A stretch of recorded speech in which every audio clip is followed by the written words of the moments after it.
When it comes to coaching, what do you believe in? Now, if we were playing Family Feud, I think of it, what would the top four answers on the board be? And the first one that I think of is what I believe should be taught. And that to me is a question of technique. Where do I want your elbow to start when you're hitting? What do I want your feet to do on your approach? Another thing that I think is in my top four is how I believe the game should be played. And this to me is a question of tactics.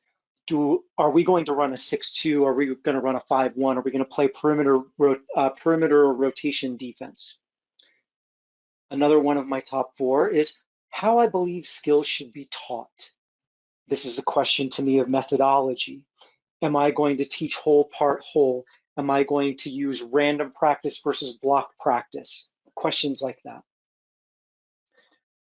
And then the last of those four, I think, is what characteristics I believe that athletes or humans in a larger sense, usually other people, should possess. This is a question to me of values. This is thinking of things like competitiveness and character. This to me is the topic that covers the culture that we want to build with our teams. So you'll notice that these questions that I think are most commonly asked are all what and how questions.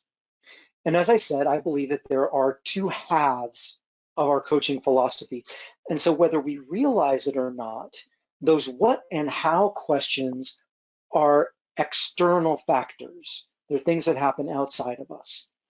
And I think that we overlook the fact that those questions that we're so keen on answering overlook these inner beliefs that shape the outer beliefs, that the questions of who and why are shaping the what and the hows that we believe in. And so, for the sake of comparison, D.H. Lawrence said, the map appears to us more real than the land. What I'm thinking about here is that the land is the environment in which we find ourselves, the team that we have, the place that we're in, both physically and emotionally and mentally, that is where we actually are, where we actually work from. But I think that oftentimes we're working from a map. We're working from a practice plan. We're working from a set of drills and games that we want to accomplish because we think that those are the things that are going to help us get better at the game.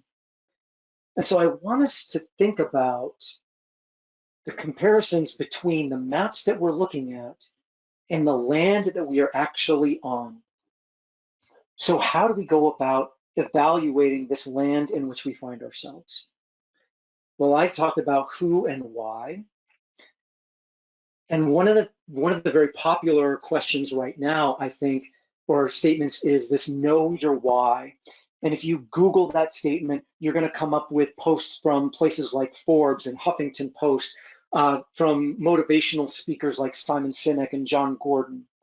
And when I look at those things, I think that know your why to them means have a purpose. And while I think that having a purpose is definitely important, I think that there's more to this why. To me, the why also encompasses our foundation, the place from which we work.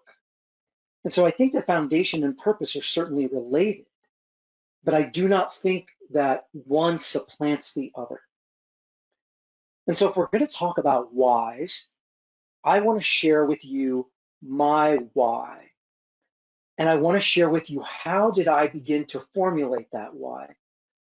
And that's rooted in what do I believe about me?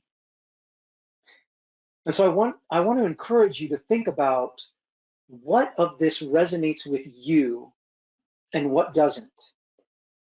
As Matsuo Basho said, do not seek to follow in the footsteps of the wise, seek what they sought.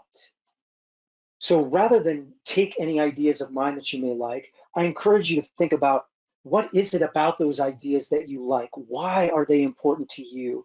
Because I'm going to tell you why I think that they're important to me. And how I go about that is thinking about What matters to me and why is it worth caring about? Why is it worth the energy that I put into it?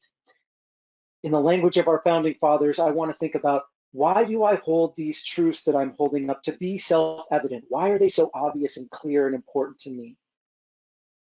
And I also want to think about, what kind of verbs make up my why?